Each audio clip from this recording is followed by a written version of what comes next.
Hey everybody, welcome back to the Skookum Report. I'm Bob, and today's Bigfoot encounter, or encounters I should say, there's one real short one, and then one kind of medium length one I guess, and these come from Bobbie Short's material, and I always want to make sure to thank her friends and family for allowing me to share all her material on my channel. I really appreciate that. This first one, it says Thompson's Flat, Sixes River, Oregon. And there's a side note to her, or that she wrote, I guess. Stan Sweet, a teacher in North Bend, Oregon, wrote to ask if there were any recent reports around a place called Thompson's Flat on the Sixes River on Oregon's south coast. And then it says, this is a very remote spot between Powers, Myrtle Point, and Sixes, Oregon. Now this is pretty bone-chilling here. According to local legend, the place was a mining town in the 1800s, but the inhabitants were terrorized by a wild man. Slowly the townspeople left the remote site, not wanting to deal with the strange hairy creature or creatures that were living there. And up until quite recently, an old prospector lived there, and I had a chance to speak with him once, and he described seeing a creature fitting the Bigfoot description on a number of occasions. Okay, and it says the Coos Bay Historical Society has a couple of documents containing information on the Bigfoot that terrorized the Thompson's Flat area. And it says, in the old days, after all the miners had been run off by the wild man, one brave miner decided to stay. He wasn't going anywhere. Sometime later, they found him at his sluice box with his head bashed in by a bloody rock, which was still lying nearby. And at that time, the old miner was the only living soul in the area. Wow. If that don't make the hair stand up on the back of your neck, I don't know what will. What will? This next one is a sighting between Union and Walla Walla counties in Oregon. And back in 2006, it says Highway 82 north between Joseph, Oregon and Elgin, Oregon, off the side of the Walla Walla Lake Highway. And it goes like this. It was late summer of 2007. I was with my dad and we were helping my sister move. My dad is one of those real serious farmer types. We grew up our whole lives in Walla Walla, Washington, in the middle of the wheat fields. My dad is one of the most honest and hard-working people I know. He is and always has been drug-free. He also has always been a Bigfoot skeptic. And so I thought I could detour his personal opinion, and to my surprise, I was wrong. As he and I were sitting in the pickup, he very seriously looked at me and asked, "Are you a believer in unnatural things?" And I said, "Of course, I live for this kind of thing." I told him yes, and with a very skeptical and slightly nervous face, he just looked at me. I have never seen my dad question or look confused about anything, ever. This is my dad. I believe in him. So he slowly pulls out his old digital camera and just holds it. He holds on to it as if he was going to change his mind and forget he ever said anything. By this time, I can't sit still. I want to know what's got my dad acting this way. This just isn't like him. I was 25 at the time, and my dad was in his early 50s. After debating for about 10 minutes, he finally hands me his camera. And silence for what felt like forever went on.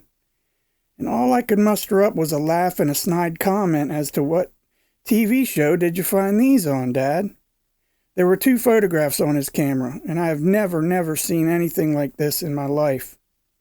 My dad had the most disappointed, upset, hurt face I have ever seen. He grabbed his camera and completely went silent. After almost an hour of pleading, he finally spoke to me.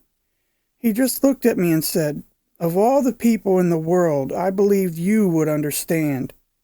And my heart just sank. I was so intrigued that I continued the questions. I wanted to see and study those photos. After another hour of prodding, I finally got him to speak and finally got my trust back. And it was shock that caused my reaction. And was it real? Was it? Could it be? Those 2 pictures in his camera forever changed me and anyone I ever shared with. The photographs are unlike anything I have ever seen or heard about. I get the same reaction when I share the pics. It brings a whole new look on life. This is my dad's story. It was spring 2006, at the time these photos were taken, and my dad was a logging truck driver. He drove through very remote places in the forest. It was around 5:30 a.m. It was bright and clear outside. The sky was a beautiful light blue, and the weather was very calm. He said, "I was driving back logging roads between Elgin and Joseph, Oregon, heading to pick up a log road. To let you know, I am in thousands of untouched acres of forest. Almost unimaginable. This was no man's land. After having drunk about a pot of coffee that morning, I needed to make a quick stop, pull over and relieve myself there off on the side of the road. There was no one around for miles and miles. In the process of relieving myself, I have this uncomfortable feeling of being watched. So I slowly looked up, and about 3 to 4 car lengths in front of me. I am looking into the forest. The truck was to my back, with the door open. And there, staring right at me, was the most massive, unnatural thing I have ever seen. I quickly cut my business off and began backing up and into my truck. I couldn't think.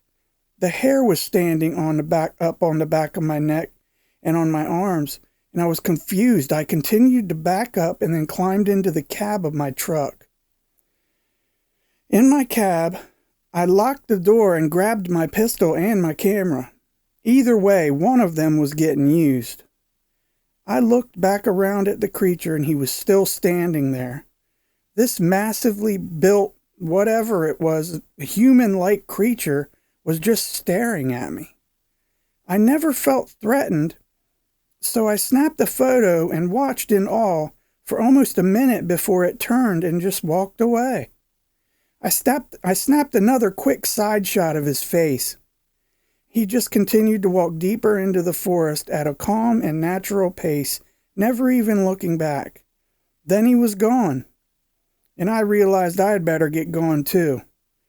I never reported this at work or discussed it with my coworkers, and I've had a hard time telling you.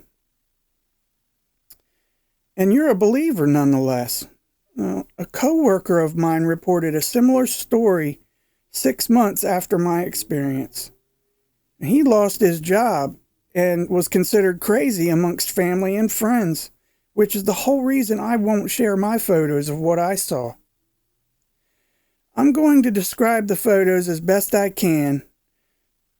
I cannot share them with you as that was part of the promise I made to my dad in order to get the copies that I have and I completely cherish. And here goes. My dad is 6'1" and about 200 pounds. He said the Sasquatch had to be around 8 feet tall and easily 350 pounds. I'm looking at my copies so I can describe in detail. I want to remind you again that there are no photographs out there that I can find that look like this guy. The creature is dark in skin color, much like that of a gorilla. He's hairless on his face and neck, and he has hair growth where any grown man does on his body. Almost identical pattern, but much thicker. On the tops of his arms, his back, his chest, parts of the legs, the groin area. He had muscle structure like that of a very fit mid-20s man. His muscle definition is massive. It was very defined, with large leg and arm muscles, unlike any Bigfoot pictures I've ever seen. His face stares intently, studying, waiting, and ready. His arms are at his side, but not touching his body, ready for the next move. His face is stern, and his lips were tight. His ears were small, and his forehead is large and slopes at an angle. His eyebrow structure is strong, and they protrude out to protect the eye sockets. The eyes are dark and very deep set. The nose is very small, and the area between his lip and nose is longer. It protrudes out more and is much longer than the human area. He also has a scar that begins just above his eyebrow and ends below his bottom lip. A good war wound for sure. Now his hair is very long and begins halfway back, like a receding hairline, but natural. The hair is in dreadlocks and blends with the body hair, kind of mimicking a Tarzan suit, if you will. The hair is more dark brown and reddish in color and thicker and more coarse than human hair. The thing is, he isn't appalling or scary to look at. He's rather something of nature. He looks like a hunter or a warrior. And that is my dad's story. And I hope to one day get over in that area and experience this for myself. But for now, I will continue to cherish my dad's photographs. And he wrote this to her in August 2012, it looks like. Yeah, because back here it says, didn't he say it was 2006? Or, yeah, late summer of 2007. And also I have a picture I'm going to put up of Oregon and the county that this happened in. It's all the way up in the upper right-hand section of Oregon. Wow, that was something else. Both of those, the first little one and this one I just shared, they're gonna stick with me for a long time. I'm gonna remember these. These were something else. That's the most, I think that might be the best definition of a Bigfoot that I've ever heard. And it's very strange. It's not what one would think. But people say they all look different though. Now, if you or anybody you know had a Bigfoot encounter or a Bigfoot sighting and you want to share it with everybody here on the show, just write it down in an email and shoot it off to me at skookumreport@gmail.com. That's skookumreport@gmail.com. And I'll be sure to get it up on the channel and share it with everybody. It's not a problem at all. And let's see, don't forget to subscribe, hit that like button, and leave a comment and say hi. I enjoy talking with you guys, I really do. Want to send another shout out to Big Mike, because he's the man, and how can I be the man if he's the man? You know what I mean, man?